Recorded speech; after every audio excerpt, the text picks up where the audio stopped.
That's a perfect cut, and we'll go to strength of schedule, and we'll talk about that a little bit because that has been the big argument. And I don't know that there's just not a perfect way until we either bring back computers or we have more uniform scheduling. Shoot, there's not even, you see these SEC coaches, and I'll rag on the SEC a little bit here so that Cole can get all fired up for me. Yeah. You get these SEC coaches that are, man, let's see them play this schedule. And then I pull up some of these schedules and I saw win totals come out. You know, Texas plays 3 teams on their SEC schedule this year that have below 5 win totals. So not even all SEC schedules are created the same, right? And I'm talking like bottom 12 of all Power 4 teams. They play Arkansas this year, they play Mississippi State this year, and they play Kentucky this year. Not all SEC schedules are created the same. And so I know they go up to the shoe. There are other things that factor in. They got to go to the swamp. They, of course, play at Georgia. There are certainly tough parts of Texas's schedule, without a doubt. However, you look at like Elko complaining about this, and Elko's asked, well, why were you so good in the early part of the year and then you went 1-3 to finish the year? Because they played good teams at the end of the year. In the beginning of the year, they played trash, and they were getting to play Kentucky and Mississippi State and stuff. What do you mean? Why did we fit? Of course, he gave a good PR answer. There's an idea, though, that strength of schedule isn't counted or it doesn't help other teams of the Power 2 conferences, and it admittedly comes from the SEC mostly. Just look at the last college football playoff rankings. I'll throw it up here while we talk about it. Do you notice that a Notre Dame team at 11-1 is behind a couple of 3 Power 2 teams with more losses? Do you notice that an 11-1 Indiana team is behind a couple of teams with 2 losses in the rankings? I do think strength of schedule matters. I do think it's factored in. I do think it's a bit of a misnomer when people say, oh, strength of schedule, why are we playing all these tough games if it doesn't matter? But there has to be a point where your schedule can be tough, but if you just keep losing against that tough schedule, there has to be a dividing line, right? And I know the SMU-Bama argument will always come up. Would SMU have won in a head-to-head against Bama? I mean, I don't think so, but I don't think that there are 15. I don't think that there are 90 teams that would have won against Bama, but eventually your results on the field do have to matter. And I think that's what's so tough is, yeah, Bama probably was one of the best 12 teams in the country last year. However, Bama could have lost that Georgia comeback that they lost to, and I still would have taken them head to head against SMU, right? 8-4 Bama, I probably would have taken head to head against the SMU.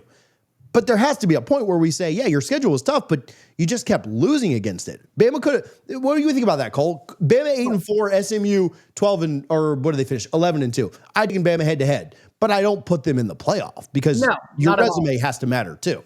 And that's the entire point when it came to the South Carolina versus Alabama argument. South Carolina was playing better than Alabama down the stretch, but they did lose the head-to-head. Right. And was it a close call, and was it nearly an overtime game? Yeah, I mean, like there was a lot of things that could have gone in favor of South Carolina in that matchup to where the head-to-head didn't matter. But head-to-heads have to matter if you really want to keep that as part of the conversation. Ole Miss, in my opinion, had just as strength of an argument being 9-3 because of they beat Georgia. And they beat Georgia at home, and they thwarted Georgia, and they were in control of that entire game when Alabama allowed Georgia to come back. But then you also have to throw in, well, Alabama lost to Vanderbilt, you lost to Kentucky. You lost to LSU, Bama dismantled LSU. Yeah. So those are things that have to be a factor in the conversation, but it's not the only thing. Can you throw out that graphic just one more time, though? Because this is the reason why I look at strength of schedule all the time. And it's really important to bring it up this way, in my opinion. It's like extremely important. So Georgia, Texas, Penn State were all ranked ahead of Notre Dame. When you look at their scheduling, Penn State had the 38th ranked schedule. Texas had the 32nd ranked schedule. Georgia had the 3rd ranked schedule in college football. Every single one of them had at least one ranked win. Notre Dame had one ranked win with the 57th ranked schedule. Ohio State had the 26th ranked schedule at 10-2. Tennessee had the 21st ranked schedule. Indiana and Boise State came in with the 65th and the, if I'm not mistaken, 89th ranked schedule in college football. So no kidding, strength of schedule is going to matter. It can't be the only deciding factor, but everything needs to be accounted for. And unfortunately, when you look at the current status of college football right now, because of everything is not mixed in the middle and because everything isn't fair when it comes to your overall revenue distribution and rankings and ranked matchups, somebody is going to be left out. Now, I was a proponent as an SEC. I'm the voice of the SEC on this channel. I'm going to defend this conference till hell and high water because it's the best conference when it comes to ranked matchups week in and week out. But Alabama did not belong in the playoff last year. They didn't. You have to set a precedent. That doesn't mean that that doesn't mean you can't beat Indiana or SMU or even, God forbid, a Notre Dame for that matter on a given field. I'm not saying those things. They all could have happened. But at some point, the wins on the field against the ranked opponents have to matter, just like the losses against the ranked opponents. If Alabama goes 10-2, but they beat Vanderbilt, they beat Tennessee, they beat Oklahoma, and they lose to Georgia and LSU, this is a moot point. Yeah. But it's the type of games that you play are the ones that are going to matter. SMU, despite playing two ranked opponents all year, and it was close calls in both, dismantled the weaker opponents. They got in the playoff for that reason. That's it. The other thing that I think is really big on the SMU point specifically, and something that I think when we look at this graphic again, which I'll throw up one more time, you look at the teams that were behind, like that were ahead and behind. Why I think Penn State and Texas finished ahead of Notre Dame is because the committee didn't penalize them for losing a conference championship game.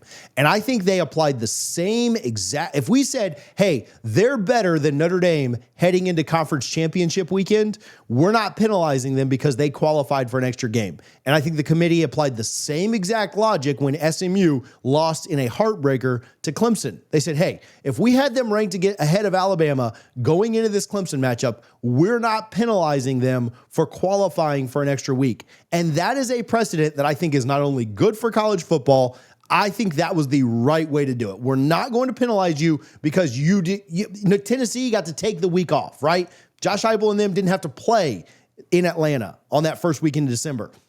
I think that they said we're not going to penalize teams that qualify for their conference championship if they're already in a playoff position.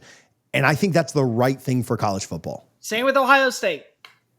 And the important thing that we learned is that if you shit the bed against a group of 5 team at home, Northern Illinois, it doesn't matter. Have a nice season. I mean, to be fair, they did beat everybody else. They beat everybody else, but that black eye just doesn't exist, you know. Oh no, that's the problem. That's one of those times when you look at college football for the ranking specific. Yeah. Notre Dame never should have been in the running, but then we were 11-1. You lost to Northern Illinois. You never deserved a first round bye after losing to Northern Illinois. That was a moot point right then and there. Be thankful that we let you in the college football playoff to begin with.